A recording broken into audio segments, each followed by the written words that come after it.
Assalamualaikum warahmatullahi wabarakatuh. Apa kabar semuanya? Semoga semua dalam keadaan baik-baik saja. Kali ini kita akan membahas subbab C dari bab 7 yakni menelaah struktur dan kaidah kebahasaan teks persuasi.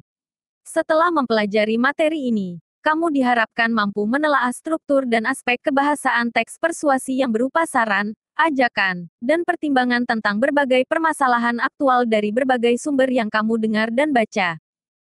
Pertama-tama, mari kita menelaah struktur teks persuasi. Sebelumnya perhatikan gambar struktur teks persuasi berikut ini. Teks persuasi dibentuk oleh beberapa bagian, yang antar bagiannya disusun secara sistematis dan saling berhubungan.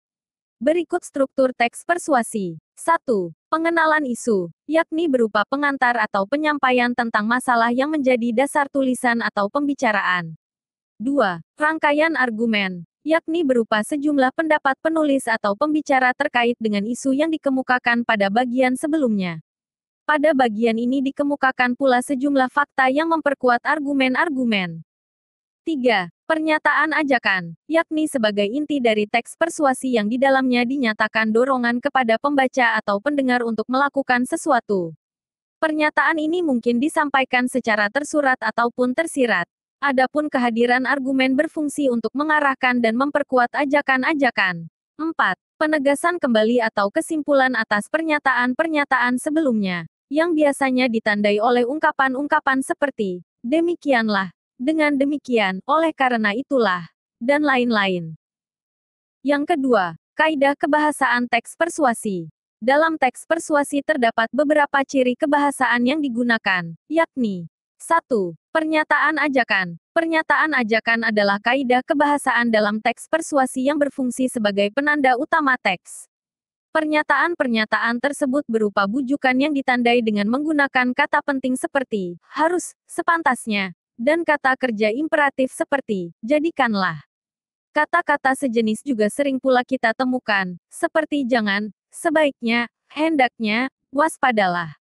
Untuk sampai pada pernyataan-pernyataan seperti itu, di dalam teks persuasi disajikan pula sejumlah pendapat dan fakta yang berfungsi untuk lebih meyakinkan pembaca sebelum mereka memperoleh bujukan-bujukan.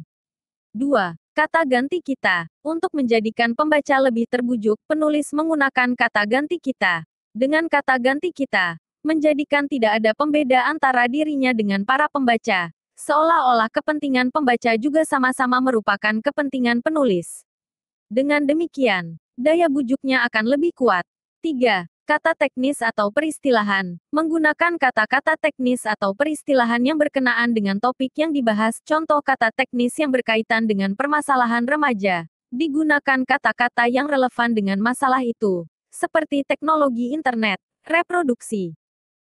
4. Kata-kata penghubung argumentatif. Menggunakan kata-kata penghubung yang argumentatif. Misalnya, jika, sebab, karena, dengan demikian, akibatnya, oleh karena itu.